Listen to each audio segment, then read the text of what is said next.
сценические постановки и песни о тяжелых военных годах, времена жестокости и голода. Эти чувства пытаются передать школьники, которые торжественно открывают всероссийский конкурс Отечества.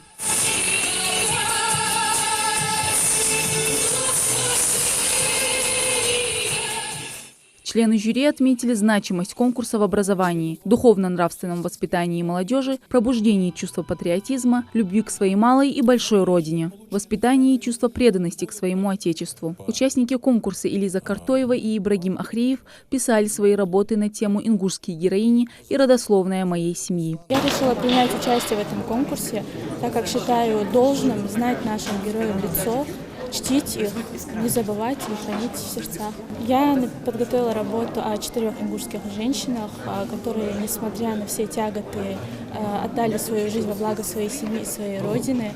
Это Асия Тутаева, также Лейла Албагачиева, Марем Арабханова и Квази Долгиева. Я начал искать много информации про свой род. Я спрашивал у бабушек, у дедушек, у дяди. Мой дядя даже помог мне полностью составить с 1600 года все мое потомство. Конкурс проходил по 10 номинациям: военная история, Великая Отечественная война, родословие и остальные военно-патриотические номинации. Более 200 учащихся со всех школ республики разделились на 2 возрастные группы – старшую и младшую. Они представили свои исследовательско-краеведческие работы и презентации, чем доказали умение работать не только с исследовательским материалом, но и современными цифровыми технологиями. С началом Великой Отечественной войны потребность в стратегическом сырье остро возросла. Могилевские нефтяники не подвели. За образцовое выполнение этих задач каждый из них получил орден Ленина, высшая награда СССР. Также они были отмечены высокими правительственными наградами.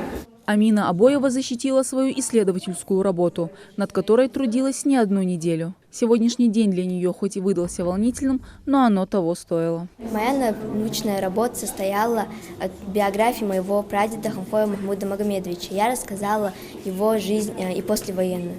Такие образовательные форумы призваны воспитывать в детях самые благородные человеческие качества, любовь к его истории и стремление к светлому будущему. Защитив свои работы, участники ждут результатов. Дети, которые займут на региональном этапе первые места, они будут представлять Республику Ингушетия на федеральном уровне.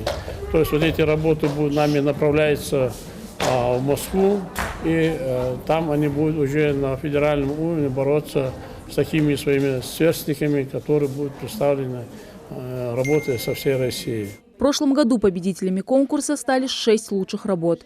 2 из них заняли 3-е место уже во всероссийском этапе. Такое творческое состязание проводится ежегодно в 15-й школе селения «Средние Очелуки». Организаторы отмечают, участники, окунувшись в прошлое, открывают себе дорогу в светлое будущее. Мадина Цора, Асхаб Белакиев, Новости 24.